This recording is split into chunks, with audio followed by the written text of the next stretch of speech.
की सफाई के लिए साल में 1400 करोड़ का खर्च आता है। और मोदी जी सपना देखें स्वच्छ भारत। जब तक मुंह में गुटखा रहेगा ना, कोई स्वच्छ भारत नहीं। बोलो जुबा केसरी, दाने दाने पर केसर है और खाने के बाद पूरे शहर में किचाइन है। बोलो जुबा केसरी। अब ट्रेन में खोजेगा कौन थूका रे, सुनो क्या हो गया भाई साहब, तुम ही थूका है ना, हम कहाँ खाए हैं। मादक पदार्थों पर सरकार क्या लगाएगी, रोक। इसी मादक पदार्थों में आता है आपका शराब, गांजा, ताड़ी वगैरह। ये सब तो खैर ताड़ी वगैरह पे तो अभी लोग वो उतना खतरनाक नहीं होता है ताड़ी। अब ऐसे ताड़ी नहीं देखते, ऐसे लबनी लेके चढ़ जाता है और उतरता है, उसको पकड़ के सोचा गिरेगा तो फिर बचबो नहीं करेगा, लेकिन पकड़ के अच्छे से चढ़ते हैं वो लोग। तो इस सब पे सरकार को क्या कर रहा है, रोक लगा रहा। भारत में अंग्रेज जो आए थे ना, वो तभी सक्सेस हो पाते जब वो ज्यादा से ज्यादा सामान बेचते। जैसे मान के चलिए हम ही को भेज दे न्यूजीलैंड, भारत सरकार क्या भेज दे न्यूजीलैंड, और कहे कि जो आइडिया लगाना है, जो करना है करिए, जितना कमाना है कमाइए, आपका 50% हम रखेंगे, 50% आप रख लीजिएगा। जब भी सेना की जरूरत रहेगी हम मदद करेंगे, डिप्लोमेटिक की जरूरत रहेगी हम वहां जाके खाली पढ़ाएंगे। खाली पढ़ाने से तो कोई खास इनकम नहीं है। हॉस्पिटलों खोलो वहां पे, अब हॉस्पिटल खोलेंगे फिर सोचेंगे सोचा बीमार कैसे पड़ेगा, बीमारी भी फैलाओ, तो गुटखा खिलाओ, शराब पिलाओ, दवाई खिलाओ, गांजा खिलाओ, मतलब पूरा उसको क्या करो, बीमार भी डालो। अंग्रेज भी यही करते थे। आज भारत में आदमी जो है 50% किसी न किसी नशा में लुप्त है।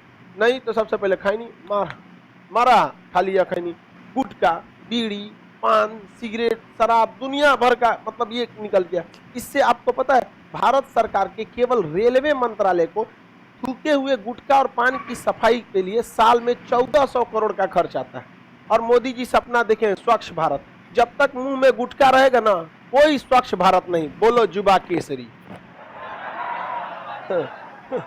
दाने दाने पर केसर है और खाने के बाद पूरे शहर में किचाइन है। बोलो जुबा केसरी। नहीं देखे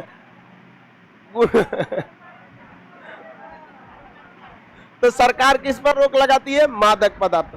बिहार सरकार ने शराब पर बैन लगा रखा है। क्या सारे सरकार पर यह कंपलसरी है? उत्तर प्रदेश ने रोक लगाया है? नहीं। आगे बढ़े, झारखंड ने भी नहीं लगाया, बंगाल ने भी नहीं, बिहार के ऊपर नेपाल है उसने भी नहीं, तो अलग कंट्री हो जाता है। तो बिहार जो है ना, एक पोखरा के बीच में बैठल है इस उम्मीद में कि हम नहीं भीगेंगे।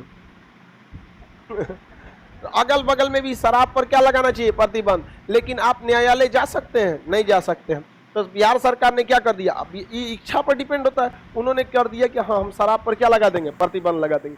हालांकि बिहार में सरकार चोरी छुपे शराब बिकता है, लेकिन अब किसी पियक्कड़ की हिम्मत नहीं है जो पी के गरजेगा।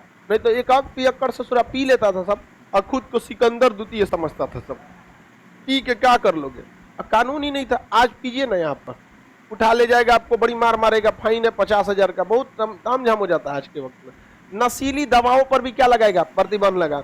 बहुत सारी ऐसी दवाइयां हैं जिसको सरकार ने क्या कर दिया, बैन लगा दिया। आप देखे होंगे जिसमें सबसे फेमस आप सुने हुए कोरेक्स करके एक आता है, कोरेक्स वगैरह। तो बहुत सारी ऐसी दवाइयां होती हैं जिसमें अल्कोहल की मात्रा ज्यादा रहती है। जो दर्द निवारक दवाइयां होती हैं, जो पेन किलर होते हैं, एनाल्जेसिक जिसमें दर्द की गोली होती है, इनमें मार्फिन की भी कुछ हद तक मात्रा मिलाई जाती है। अफीम के थोड़े से ओपियम की भी मात्रा मिलाई है, बहुत माइन्यूट। लेकिन इस ससुरा ओकरा 4 गो टेबलेट खा के पूरा नशा में रहेगा एकदम यहाँ पे।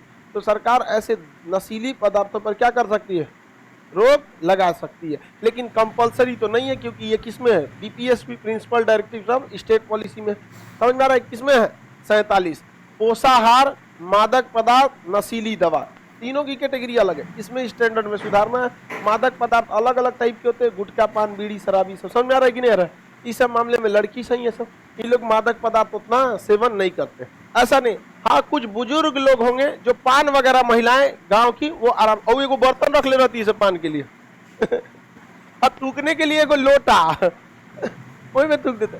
वो एक गांव का अलग मैटर हो गया। भारत को गंदा करने में पुरुषों का बहुत बड़ा योगदान है, और वैसे पुरुष जो नशेड़ी है सबसे ज्यादा, पान खाएगा कहीं ना कहीं तो थूकेगा ना।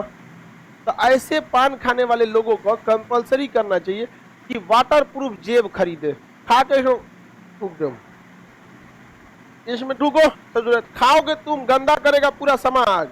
यहाँ पे ट्रेन में खड़ा हो जाएगा गेट के पास, देखिएगा नशेड़िया जो होता है ना खिड़की के पास खड़ा होगा और वो बैल फिजिक्स पढ़ा नहीं है, थूक देगा इधर से, हवा मारेगा दूसर को लाल हो जाएगा। ले अब वो ट्रेन में खोजेगा कौन थूका रे, सुनो क्या हो गया भाई साहब, तुम ही थूका है ना, हम कहाँ खाए हैं। अजीब अजीब ये गंदगी फैलाने का एक रास्ता। हालांकि भारत में पान खाना एक श्रेष्ठता दर्शाता है। ब्याह शादी में समनुआ एगो पान वाले को रख देता है, नहीं देखते हैं, और उसमें खूब अच्छा, तो वो एक ओकेजनल बात अलग होती है। लेकिन इस सब चीज़ों पर जब तक रहेगा तब तक कोई भी भारत सरकार, भारत को स्वच्छ भारत का सपना अधूरा रहेगा। जहाँ तहाँ ससुरा थूक के रद्द कर देता है। यहाँ पे सरकार को भी नियम लगाना चाहिए कि अगर थूकते हुए पकड़ा गए तो मुँह से चटवाएंगे ओकरा, सड़क पर पकड़े चाट ससुरा का।